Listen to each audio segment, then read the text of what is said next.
여러분 옛날 이야기 중에 토끼와 거북이 얘기 들어보셨죠? 토끼와 거북이. 토끼와 거북이 얘기가 원래 우리가 어떻게 알고 있죠?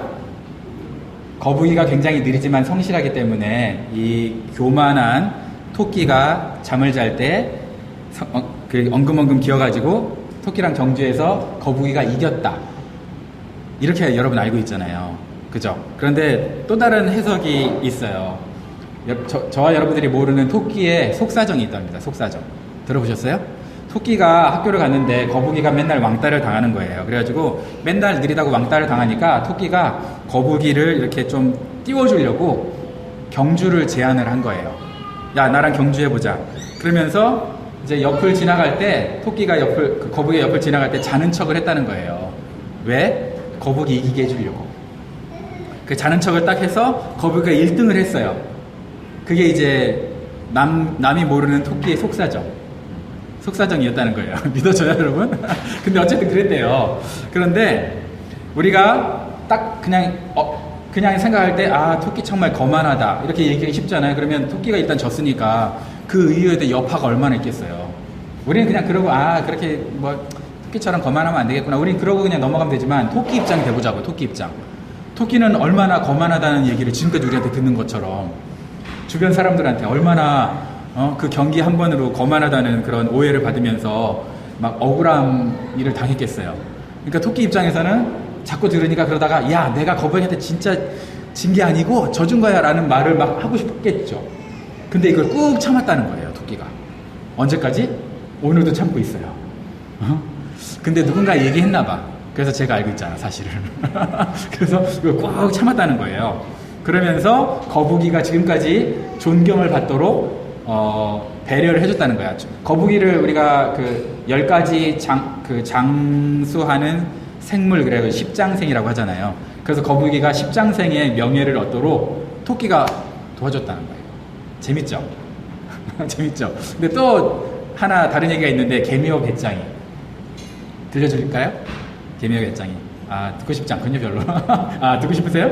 네. 개미와 배짱이 얘기도 있는데, 우리가 개미와 배짱이 어떻게 알고 있어요? 여름 내내 가을 동안 열심히 일한 개미와 달리 배짱이는 맨날 이렇게 바이올린이나 키다가 겨울이 돼가지고 개미한테 먹을 걸 구걸하는 처지가 됐다. 게으른 배짱이다. 이렇게 알고 있잖아요.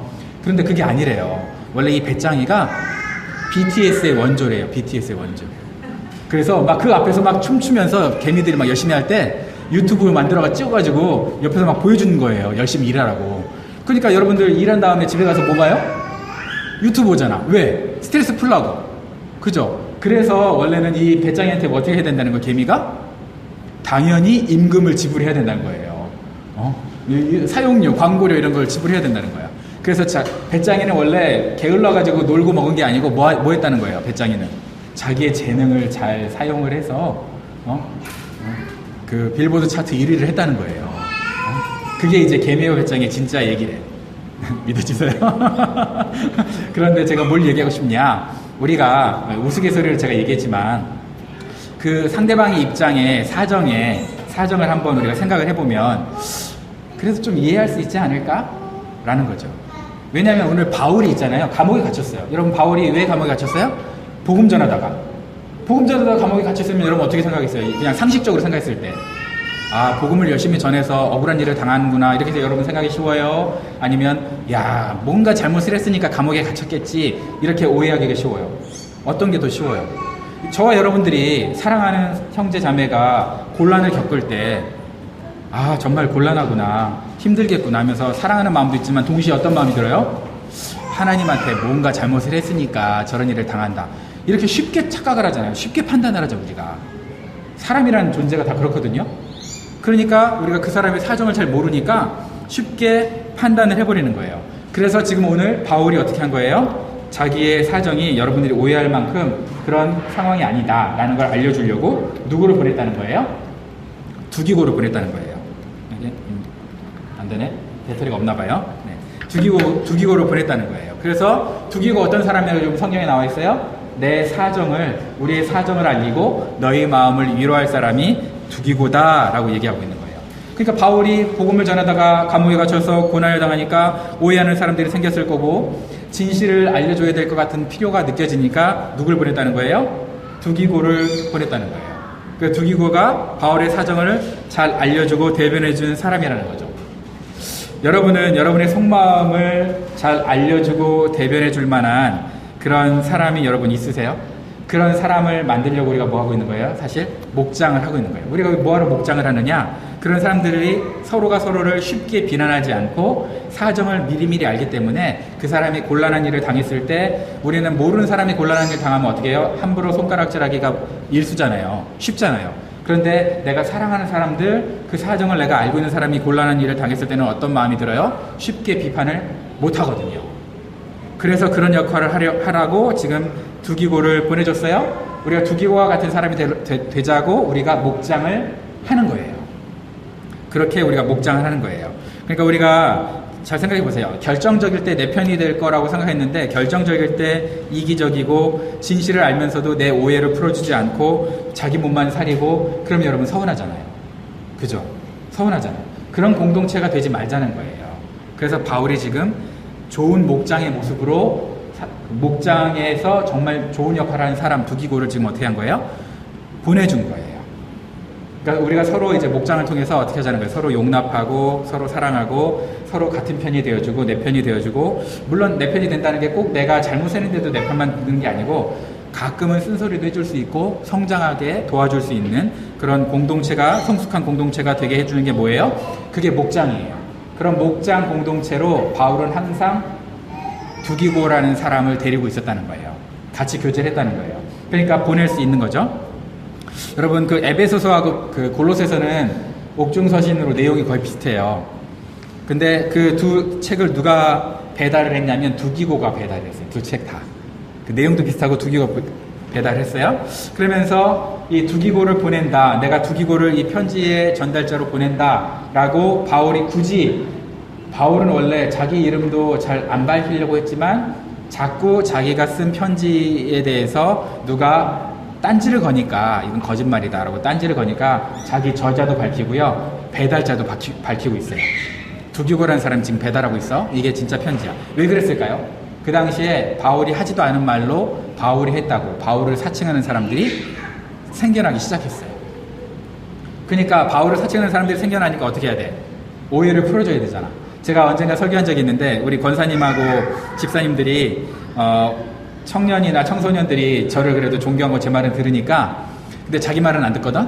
그러니까 이제 어떻게 해요? 야, 이 목사가 그러는데 말이야. 이 목사님이 너 이렇게 하래더라. 이렇게 얘기를 해요. 근데 그게 진짜 그랬을까요? 안 그랬을까요? 안 그랬어. 그러니까 보통 자기가 하고 싶은 말을 제가 했다는 것처럼 해가지고 자기 자녀들을 컨트롤하려고 하는 거예요. 근데 이제 똑똑한 애들은 어떻게 해요? 저한테 와가지고 목사님이 그렇게 얘기했어요? 물어봐요. 똑똑한 애들은 물어보죠. 근데 바보 같은 애들은 어때요? 안 물어봐요. 그리고 안 물어본 대신에 어떤 일이 생겨요? 저와 사이가 벌어져요. 저와 사이가 벌어져요. 똑똑한 애들은 물어보고서 가짜라는 걸 알고 저와 사이가 더 깊어져요. 엄마 아빠와 사이가 벌어져요.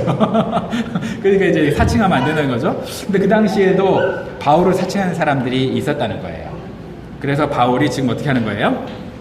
사칭하는 사람들한테 속지 말라. 가짜한테 속지 말라. 안 속는 방법 뭐예요? 정말 바울이 보냈나? 그리고 바울의 것인가? 라고 우리가 알아보면 되는 거잖아요. 그죠? 근데 우리가 이걸 안 알아봐요. 왜요? 게을러서. 저 여러분들이 사랑하는 사람이 대해서나 누군가에 대해서 험담을 들을 경우가 많죠. 그죠? 여러분 험담 안 듣지 않잖아요. 우리 살다 보면 험담은 항상 있어요. 험담 자체가 우리를 망가뜨리는 건 아니니까. 험담을 들을 때 여러분 보통 어떻게 반응하냐면 보통 그냥 믿어요. 왜 믿어요? 게으르니까. 알아보고 싶지 않잖아요, 사실. 그러니까 그냥 믿는 거죠. 그리고 내가 또 그 험담을 들었을 때 아니겠지라고 얘기하면 험담을 말하는 사람들을 공격하는 것처럼 들리잖아요. 어펜시브하게 들리니까 그냥 나는 너 말을 경청하고 있어 라는 마음으로 그냥 듣기를 들어준단 말이에요. 근데 그렇게 확인 없이 듣다 보면 어떻게 돼요? 나도 모르게 험담을 믿게 돼요. 이게 문제인 거예요. 그죠? 그럼 어떻게 되느냐? 내가 신뢰하고 사랑하는 사람들에 대해서 누가 험담한다 그러면은요 반드시 알아봐야 돼요. 그거 진짜야? 내가 아는 분은 그렇지 않은데 내가 한번 알아봐야 되겠다. 내가 한번 물어봐야 되겠다. 너가 얘기했다고는 얘기 안 할게. 그렇지만 내가 한번 알아볼게. 이렇게 얘기하는 게 정상적이에요. 근데 이렇게 얘기하면 어떤 부작용이 있냐면 험담한 사람들은 나한테 안 와. 왜? 재미가 없거든. 안 속으니까.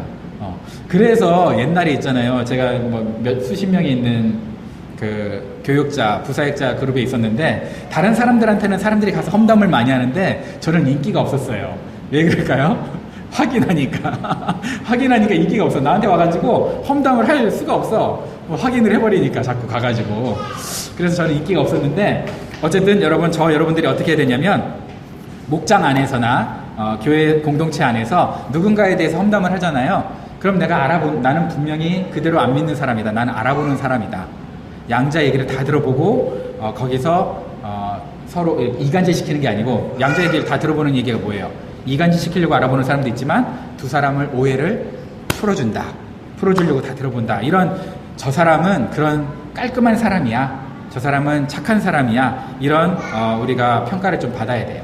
그래서 그런 평가를 받으려면 어떻게 된다고요? 험담은 반드시 확인해야 된다라는 거죠. 지금 왜 험담 얘기하고 있느냐? 지금 사도 바울이 얘기는 하고 있지 않지만 자기의 사정을 알리고 라는 저 표현을 통해서 험담 엄청 받고 있다는 거 우리가 추론할 수 있겠죠? 그죠? 사도 바울이 지금 감옥에 갇혔다고 험담을 엄청 당하고 있었어요. 엄청 당하고 있었어. 근데 엄청 당할 때 이 사람들이 알아가지고 이게 험담이라는 걸 좀 알아챘으면 좋겠는데 그걸 알아채지 않으니까 어떻게 한 거예요? 결국 자기 옆에 가장 소중한 두기고를 보낸 거예요. 두기고를 보내서 그게 험담이다라는 거를 알려주고 이게 진짜다라는 거를 알려주는 거예요.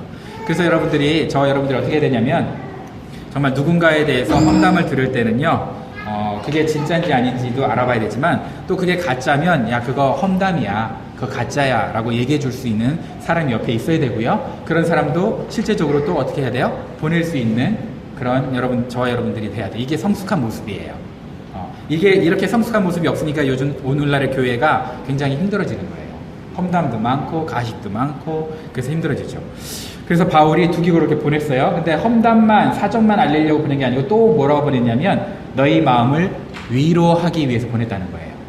첫 번째는 사정을 알리려고, 두 번째는 뭐라고? 위로. 여러분 위로라는 것은 파라칼레오라는 좀 어려운 단어인데요. 외워두면 여러분 범사에 잘난 척하기 좋아요. 파라칼레오, 그죠? 위로는 파라칼레오다. 파라칼레오는 무슨 뜻이냐면 가까이 부르다 이런 뜻이에요. 가까이 부르다. 내 가까이 이렇게 사람을 초청하다, 부르다 라는 뜻이에요. 그러니까 가까이 불러야 위로가 되죠. 그죠? 그러면 자 보세요. 가까이 불러서 뭘 하면 위로가 될까요? 가까이 부르다는 뜻은 이 파라칼레오라는 뜻은 또 뭐랑 연결이 되어 있냐면 파라클레이토스, 성령님이랑 연결이 되어 있어요. 성령님. 그러니까 가까이 불러서 성령 안에서 한 공동체가 되는 건데 저와 여러분들이 상처를 받을 때 그걸 인정해주는 사람 옆에 있어도 얼마나 힘들겠어 등 두드리는 사람 옆에 있어도 위로가 되죠. 그런데 진정한 위로는, 교회 안에서 진정한 위로는 뭐냐면요, 가까이 불러서 성령님과 함께 그 일을 이겨내도록 도와줄 때, 그죠? 성령님과 함께 그 일을 이겨내도록 도와줄 때 진짜 위로가 되지. 나 능력도 없어, 힘도 없어. 근데 야 너의 마음은 알겠어. 이 정도 수준을 심리학에서 뭐라 그러냐면 동감이라 그래요. 동감은 그 사람과 동감이 돼 있는 거예요. 근데 능력은 하나도 없어요. 근데 우리가 원하는 건 동감의 수준을 원하거든요. 근데 진짜 원하는 건 동감이 아니죠. 우리 영혼이 원하는 건 공감이에요. 공감과 동감은 뭐가 차이가 있냐? 동감은 그 사람이 내 입장이 돼버리고 나처럼 돼버리는 거예요. 근데 능력은 없어. 같이 손붙잡고 전진할 능력이 없어요. 근데 공감은 뭐냐? 내 마음을 같이 이해를 해줘요. 그런데 거기에다 플러스 알파로 뭘 해줘요? 그런데 우리에는 소망이 있어. 어떤 소망이 있는 거예요? 성령님이 계시잖아. 성령님이 계시잖아. 이 일을 이겨낼 수 있을 거야. 우리도 성장할 거야. 이 일을 통해서 성장할 거야. 내가 이 상황을 이겨낼 수 있어. 이게 공감이라는 거예요. 공감. 동감과 공감은 천지차이인데 제가 가끔 유가족분들을 위로할 때가 가끔 있어요. 돌아가신 분들이 있으니까 유가족분들을 위로할 때 이렇게 저는 쓰는 단어가 딱 두 가지거든요. 하나님의 다함 없는 위로와 그 다음에 하늘 소망, 두 가지를 얘기해요. 하나님의 다함 없는 위로와 하늘 소망으로 슬프잖아. 이 슬픔을 이겨낼 힘을 주님이 주시기를 기도합니다. 이런 식으로 저는 이제 조사를 하든지 위로할 때 그렇게 하거든요. 그러면 여기에 위로받는 사람이 있고요. 위로가 안 되는 사람이 있어요. 위로받는 사람은 어떤 분일까요? 하나님의 다함 없는 은혜를 경험했던 사람이겠죠. 그죠? 그리고 하늘 소망을 갖고 있는 분이겠죠. 내가 죽으면 나도 정말 먼저 보낸 그 사람을 어디서 만난다는 거예요? 하늘에서. 그 소망과 하나님의 은혜를 경험했던 사람만 제가 했던 이 표현의 위로가 되는 거예요. 그러면 제가 뭘 얘기하고 싶은 거예요? 여러분, 오늘 사도 바울이 사정을 알리고 마음을 위로한다 했어요. 그죠? 마음을 위로할 때 사도 바울이 뭐라고 위로하는지 보세요. 보니까 아버지 하나님과 주 예수 그리스도로부터 평안과 믿음을 겸한 사랑이 형제들에게 너한테 있을 것이다. 뭐라는 거예요? 그냥 결국은 예수님의 평안이 너에게 있기를 바란다. 이런 얘기잖아요. 그러면서 또 뭐라고 얘기하고 있냐면 우리 주 예수 그리스도를 변함없이 사랑하는 모든 자에게 은혜가 있을지어다 라고 얘기하고 있어요. 변함없이 사랑하는 자. 여러분, 에베소서의 핵심 주제는 뭐냐면요, 교회 공동체예요. 교회 공동체. 그럼 교회 공동체가 어떻게 살아가야 되느냐? 서로가 서로를 위로하고 격려하는 거예요. 근데 서로가 서로를 위로하고 격려하는 거, 인간적인 수준이면 동감밖에 안 돼요. 그 안에 누가 계셔야 돼요? 성령 하나님이. 그죠? 성령 하나님 누구 때문에 오시는 거예요? 예수 그리스도. 그죠? 예수 그리스도를 중심으로 우리가 살아야 진짜 은혜와 평안이 있다는 거예요. 여러분, 우리는 왜 목장을 하느냐? 나랑 뜻이 맞고 생각이 맞고 나랑 성향이 맞아서 나랑 친한 사람들끼리 만나가지고 그냥 의구나 좋네, 얼씨구나 좋네 이러면서 모이는 거는 그냥 군집 생활이에요. 군집 생활. 그죠? 그걸 영어로 콜로니라고 해요. 콜로니. 같은 성격에 있는 사람들이 모이는 건 당연하지. 그리고 다른 성격이라도 같은 성격이 아니더라도 서로가 그냥 상처 안 주려고 자기 콜로니 안에서 자기의 색깔을 갖고 있지만 이 사람한테 건드리지 않아. 그죠? 이런 건 콜로니라 그러거든요. 콜로니가 어디서 나왔냐면 그냥 콜로니라 그래요. 그냥 여기까지만 얘기할게요. 여기까지 얘기하면 설교가 길어질 것 같아서. 그런데 교회를 콜로니라 그래요. 교회를 커뮤니티라 그래요. 커뮤니티라 그러죠. 커뮤니티는 공동체라 그래요. 그죠? 공동체하고 콜로니하고는 완전 달라요. 커뮤니티하고 콜로니하고는 달라. 커뮤니티는 뭐냐? 너랑 나랑 뭐가 일어나요? 뭐든지 익스체인지가 일어나요. 뭔가 가스가 익스체인지가 되든지 사랑이 익스체인지가 되든지 뭔가 서로 교류가 있어요. 이건 커뮤니티예요. 근데 콜로니는 뭐예요? 완전히 그 안에서 딱 편협적이에요. 나 편협적이고 너 편협적인데 그냥 모여있는 것 뿐이에요. 이게 콜로니예요. 그럼 목장이 그래야 될까요? 야, 너 생각은 너 그렇구나, 내 생각은 이래. 이러면서 그냥 서로 그냥 리스펙트 해주는 수준? 이거는 목장이 아니에요. 목장은 뭐냐? 우리가 서로가 생각이 오고 가면서 누구를 닮아가는 거예요? 예수 그리스도를 닮아가는 거예요.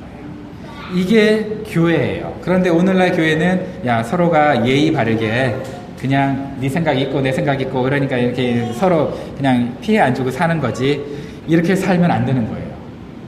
서로가 누구를 향해서 닮아가야 돼요? 예수님을 향해서 가야 되는 거예요.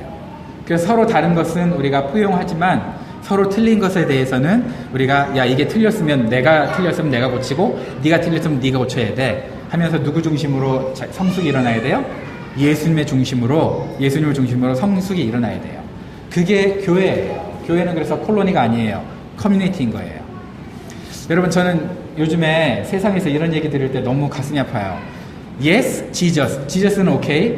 예수님은 사랑해. 근데 no church 이러거든요. Church is no 이런 얘기 있어요. 들어봤어요? 나는 예수님은 좋은데 교회는 싫어. 이런 얘기를 하거든요. 근데 심지어 성도님들도 이런 표현에 가끔 얘기를 하고 목사님들도 이런 걸 가지고 막 세상이 우리를 그렇게 생각한다면서 우리가 막 회개해야 된다 하면서 이런 표현들을 막 쓰거든요. 어떤 면에서 보면은 우리가 그 표현들을 알아야 되고 우리가 회개를 해야 돼요. 오죽하면 세상이 그러겠어요? 그런데 성도들은 이런 표현을 쓰면 안 돼요. 왜냐면 그 표현 안에 악의적인 공격성이 있어서 그래요. 무슨 얘기냐? 잘 들어보세요. 어떤 사람이 저한테 서울 사람 치고는 참 예의 바르고 정이 많네요 라고 얘기했다 쳐볼게요. 그러면 일단 기분 좋아야 되죠. 왜냐면 나를 칭찬해 준 거니까. 그런데 그걸 뒤집어 보세요. 서울 사람 치곤 했을 때 그러면 서울 사람은 어땠다는 거야 원래? 싸가지 없다는 거네. 그죠? 원래 서울 사람은 싸가지 없다는 거잖아요. 그러니까 서울 사람 1,500만의 서울 사람을 완전히 박살을 내면서 나 하나 칭찬해 줬다고 내가 그걸 좋아한다는 거는 그럼 좋아해야 돼요? 안 좋아해야 돼요? 안 좋아야 하는 게 맞잖아요. 그죠? 자, 그걸 똑같이 생각했을 때 야, 교회는 다 이상한데 당신은 진짜 그리스도인 같습니다. 그랬을 때요. 저 그런 말 좀 들어요. 정말 목사님은 좀 독특하면서 진짜 목사 같네요. 이런 얘기 좀 듣거든요. 그때 제가 기분 좋아한다는 것은 내 중심 안에 뭐가 있다는 거예요? 나는 다른 목사들보다 나아. 나는 다른 그리스도인보다 나아. 이런 생각을 갖고 있다는 거잖아요. 그죠? 그러면 이게 하나님 볼 때 좋은 걸까요? 나쁜 걸까요? 저는 좋다고 안 봐요. 왜냐하면 내가 그런 얘기를 듣는다는 건 좋은 거죠. 그 사람이 정말 나를 어떻게 배려해 주니까 그런 얘기 하는 거니까. 그런데 거기에 내가 기분이 좋다는 얘기는, 내가 거기에 어그리한다는 얘기는 나 말고 다른 목사들은 다 쓰레기다. 나 말고 다른 크리스찬들은 다 문제가 많다. 이렇게 생각하고 동의하고 있다는 거 아니에요. 그죠? 그만큼 내가 교만한 거거든요. 교만한 거거든요. 그죠? 그래서 저는 그런 얘기 들을 때 저와 여러분들이 어떻게 해야 되느냐? 정말 내가 예수님을 사랑하고 교회를 사랑한다면 어떻게 해야 돼요? 가슴 아파야죠. 그리고 니네 교회는 다른 교회랑 다르게 정말 좋은 교회 같아. 얘기 들을 때 아닌데? 다른 모든 교회들도 정말 복음을 갖고 있고 좋은 교회 많은데 모르시나 봐요. 이렇게 얘기해야죠. 그죠? 야, 다른 목사님들이랑 다르게 목사님은 정말 인격적인 분이시네요. 왜 목사를 잘 못 만나보신 거예요? 매체에서 얘기하는 목사에 대해서 욕하는 것들 다 믿지 마세요. 좋은 목사 되게 많아요. 내 친구들 다 좋은 목사들인데? 이렇게 얘기하죠. 야, 정말 당신은 진정한 그리스도인 같습니다. 아니, 진정한 그리스도인들이 얼마나 많은데 저밖에 못 만나셨어요? 진짜 많아요. 여기저기서 숨어가지고 좋은 일하고 착한 일하고 예수님을 따라서 동행하다 보니까 자기를 드러내지 않아서 그렇지 좋은 크리스찬들 많아요. 이렇게 얘기를 해야죠. 이렇게 얘기를 해야죠. 그죠? 저와 여러분들이 그래야 돼요. 나를 칭찬하느라고 나 이외의 모든 교회를, 나 이외의 모든 목사를, 나 이외의 모든 그리스도인들을 도매급 취급하면서 깎아내릴 때 저희는 거기에 그렇지, 나는 칭찬받을 만하지 이러면서 교만해서는 안 된다는 거예요. 오해를 풀어줘야 된다는 거예요. 그 사정을 풀어줘야 된다는 거예요. 누구처럼? 두기고처럼. 저희 여러분들이 그런 삶을 살아야 된다는 거예요. 교회가 욕먹지 않도록, 하나님이 욕먹지 않도록. 자, 보세요. 이 사람들이 정말 나를 칭찬했는데 교회를 싫어하고 막 그랬어요. 다른 목사들을 싫어하고 다른 성도들을 싫어했다고 쳐요. 거기에 대해서 제가 수긍하면 이분들이 나중에 변할까요? 안 변할까요? 안 변해요. 절대 안 변해요. 왜냐하면 너도 그렇게 인정하고 있구나 라고 생각하고 그냥 세상은 좋은 교회 없다, 좋은 목사 없다, 좋은 그리스도는 없다. 자기는 그렇게 그냥 머릿속에 잘못 각인을 할 거거든요. 그죠? 그러니까 그렇게 각인해버리지 그 사람 변하겠어요? 안 변해요. 우리는 그 사람의 잘못된 신념에 더 확신하도록 기름을 부어준 꼴이 되는 거예요. 그래서 그러면 안 된다는 거예요. 그래서 나를 칭찬해 줄 때 그걸 기분 좋게 생각하면 안 돼. 두 번째, 그 사람도 안 변하지만 두 번째 가장 큰 위험이 뭐냐? 이분이 지금은 교회만 욕했죠? 그죠? 이분이 지금은 다른 목사님만 욕했죠? 내가 아닌? 이분이 지금은 내가 아닌 다른 그리스도인을 욕했죠? 근데 결국 이분이 누구를 욕할 것 같아요? 그러다가 예수님을 욕하게 돼요. 예수님을 욕하게 돼요. 반드시. 그렇게 가는 거예요. 그래서 저와 여러분들이 하루를 살아도 나를 칭찬하는 사람이 그 칭찬에 기분 좋게 살 게 아니라 오해를, 사정을 이걸 변호해 주면서 두기고처럼 위로해 주는 그런 사람이 돼야 된다는 거예요. 그런 삶을 살아야 돼요. 여러분 하우어워스라는 사람이 있는데 이름이 좀 웃기죠. 5글자니까 하우어워스. 그리고 윌리몬이라는 사람이 있는데 이분이 오늘날 교회를 이렇게 염려를 했어요. 이거는 이제 목사님들한테 얘기한 거라 여러분에게 별로 중요하지 않은데 제가 저 자신에게 다시 한번 얘기하려고 한번 읽어드릴게요. 세상의 종노릇하게 분주한 타협적인 교회는 회중을 크고 더 멋지게 만들려고 프로그램을 만든다. 회중들을 더 멋지게 만들어주려고 프로그램을 만든다. 그들의 회중의 자부심을 높여주려고 예배를 어떻게 한다는 거예요? 화려하게 만든다. 예배를 화려하게 만든다. 그리고 물질주의에서 빠져나오지 못하게 도와주려고 목회적으로 상담하고, 그 다음에 이 사람들이 돈을 많이 벌도록 돈에만 집중하게 만드는 거예요.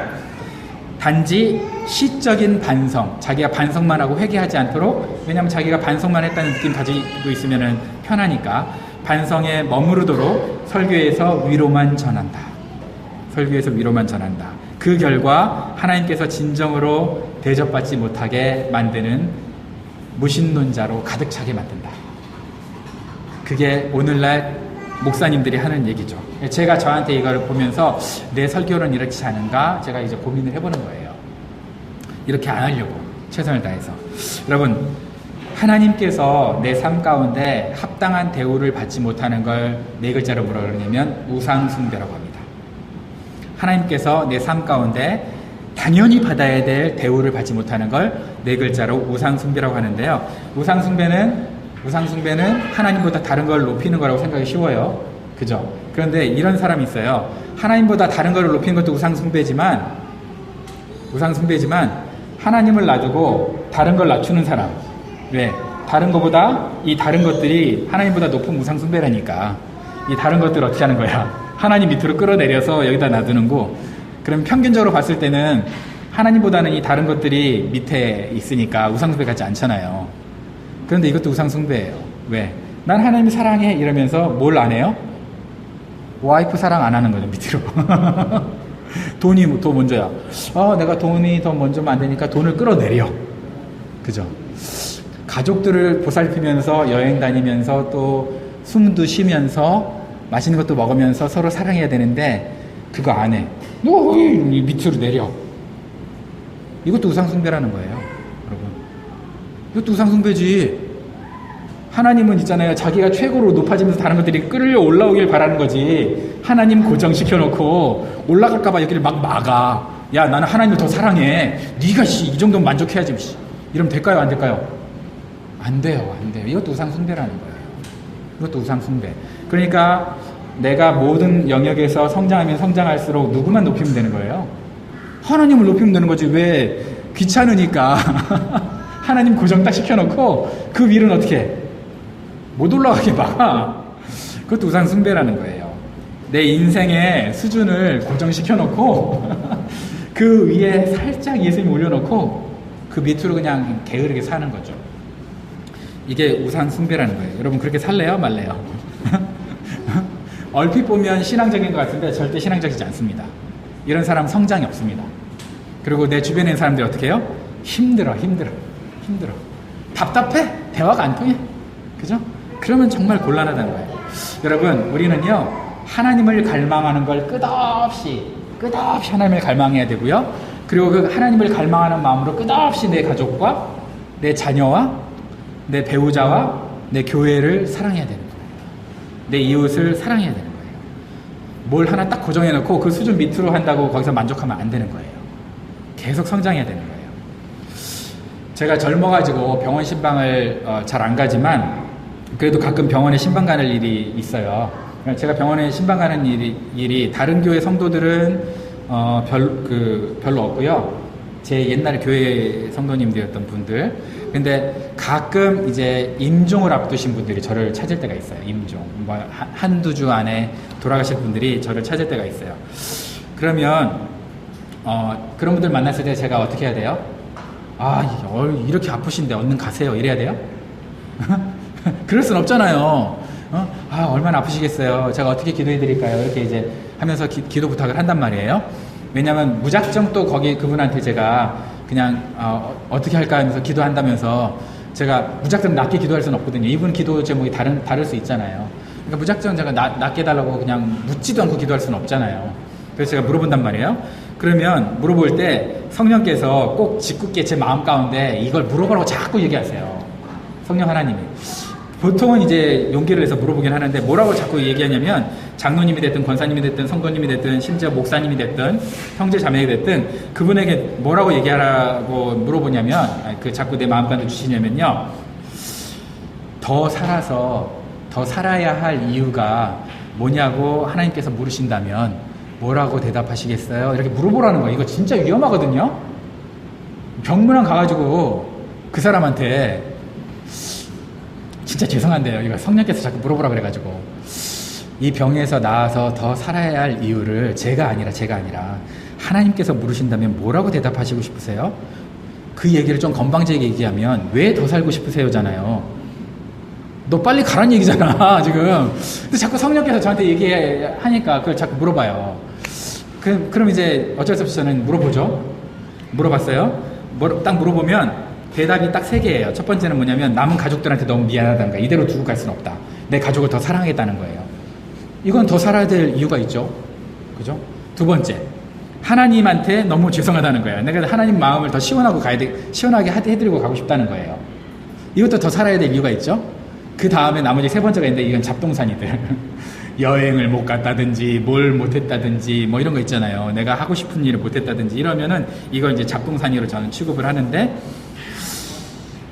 여러분이 만약에 하나님이 여러분에게 나타나가지고 야, 너 하루를 더 살아도 더 살고 싶다면 왜 더 살고 싶니? 라고 물어본다면 여러분 어떻게 대답하시겠어요? 어떻게 대답하실래요? 내가 우리 마누라를 괴롭히지 못했는데 더 괴롭히려고요. 내가 우리 남편 못 괴롭혔는데 다시 한번 이 쌍놈아 이렇게 한번 얘기해주면서 괴롭히려고요. 이럴 거예요? 아니잖아요. 그죠? 결혼은 좀 해봐야 되겠어요. 애는 좀 낳아봐야 되겠어요. 뭐 이럴 거예요? 이럴 거예요? 다 좋은 거예요. 그죠? 나쁜 건 아니에요. 나쁜 건 아닌데 여러분 그렇게 물어보시면 뭐라고 대답하시겠어요? 야, 너가 내일 하루를 더 살아야 된다면 왜 살아야 되니? 라고 물어본다면 뭐라고 대답하시겠어요? 저는 그 질문을 저한테 한번 해봤어요. 왜냐면 성령께서 자꾸 다른 사람한테 하라 그러니까 내가 나한테 한번 해봐야 될 거 아니에요? 그래서 저는 어떻게 대답하냐면 내가 살아 숨쉬는 동안 나에게 호흡을 주신 하나님의 마음을 기쁘시게 해드리고 싶어요. 하루를 살아도 예수님 기쁘시게 해드리고 하나님 기쁘시게 해드리고 성령님 기쁘시게 중심이 됐어요. 하도 연습을 하다 보니까. 왜냐면 이제 내가 그런 말을 하려고 세뇌를 시키거든. 자꾸 나한테 자꾸 그래 세뇌를 시키거든. 바울이 그런 마음이었나 봐요. 그래서 바울이 뭐라고 하냐면 우리 주 예수 그리스도를 변함없이 사랑하는 모든 자에게 은혜가 있을지어다. 세상에. 여러분 이거 잘 봐야 돼요. 우리 주 예수 그리스도를 변함없이 사랑하지 않으면 은혜가 없어요. 그런 얘기 아니에요. 그런 얘기 아니에요. 그죠? 협박 아니에요. 근데 바울의 마음 가운데 모든 사람에게 은혜가 있었으면 좋겠는데 특별히 너희들은 어떤 사람이 됐으면 좋겠다는 거예요? 우리 주 예수 그리스도를 변함없이 사랑하는 사람이 됐으면 좋겠다는 거예요. 성경에 난해 구절이라고 있죠. 오늘 이것도 굉장히 해석이 어려운 난해 구절이에요. 왜냐하면 변함없는 은혜라고 해석할 수도 있고요. 여러분, 변함없는 은혜라고 해석할 수도 있고요. 변함없는 모든 자라고 해석할 수도 있어요. 그런데 지금 우리 성경은 뭐라고 했어요? 변함없는 모든 자라고 해석을 했죠.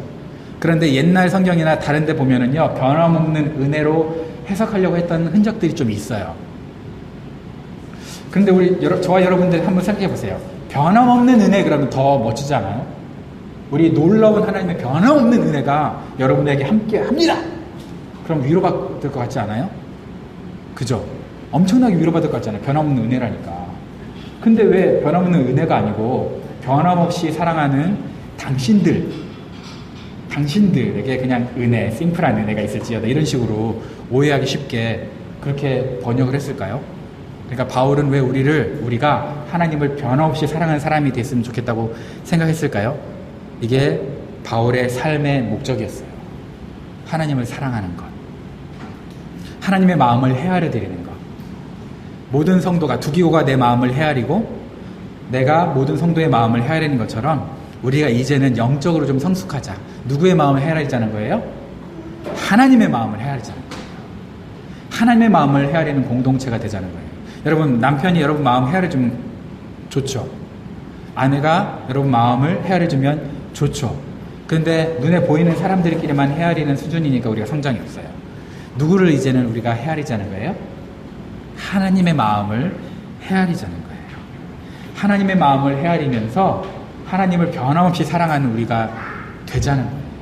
그게 우리의 인생의 목적이 되면 그러면 하루를 살아도 더 의미 있게 살 수 있다는 거죠. 여러분, 내가 성숙하지 않아도 내 와이프는 내가 이멍이 이꼴로 살아도 나한테 인생을 걸어줬으니까 내 남편은 내 와이프는 나를 사랑해 줄 거야 라고 생각하면서 살면 그 인생 60년 동안 얼마나 힘들어요. 그죠? 그런데 성숙하며 서로 성숙을 향해 가면서 살면서 서로 배려하면 얼마나 행복해요. 그죠? 성숙 없이 너랑 나랑은 결혼했잖아. 하나님 앞에서 서원했잖아. 이렇게 그냥 뭐 줄에서 세워놓고 서원했잖아. 이렇게 살면서 성숙이 없으면, 발전이 없으면 이런 사람들의 결론이 어디까지 가요? 황혼이혼. 그죠? 황혼이혼으로 가는 거예요.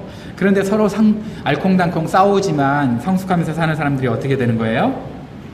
손 붙잡고 늙그막 할 때쯤에 손 붙잡고 같은 석양 바라보면서 주님이 부르실 날을 기대하는 그런 정말 아름다운 모습으로 그런 아름다운 뒷모습을 남기는 거잖아요. 그런 뒷모습을 남기려면 어떻게 된다고요? 우리가 하나님 안에서 이제는 서로가 서로의 마음을 헤아리는 것도 중요해요. 그거 없으니까 황혼이혼을 한다고요. 그제? 근데 우리가 서로의 마음만 이해할 게 아니라 헤아릴 게 아니라 누구의 마음까지 헤아려야 된다고 이제? 하나님의 마음을 좀 헤아리자고요. 우리 하나님 교회를 보실 때, 우리 목장을 보실 때, 나를 보실 때 얼마나 아프실까? 우리 하나님 웃게 해드리자. 기분 좋게 해드리자. 여러분, 자녀가 부모의 마음을 헤아릴 때 부모들 너무 고맙잖아요. 키운 보람이 있잖아요. 우리 하나님도 십자가에서 자기 모든 것을 쏟으신 보람 있게 해드리자는 거예요. 어떨 때? 우리가 우리 하나님의 마음을 좀 헤아려 드릴 때. 제가 오늘 설교 제목을 헤아리는 공동체라고 했습니다. 서로가 서로를 헤아리는 건 기본이고요. 서로가 서로를 헤아리는 건 기본이고, 우리 이제 목장에서, 우리 교회에서 누구의 마음을 헤아리자는 겁니까? 우리 하나님의 마음을 헤아립시다. 하나님의 마음을 헤아리는 사람이 우리 주 예수 그리스도를 변함없이 사랑하는 사람입니다. 우리 주 예수 그리스도를 변함없이 사랑하는 저와 여러분이 됐으면 좋겠습니다.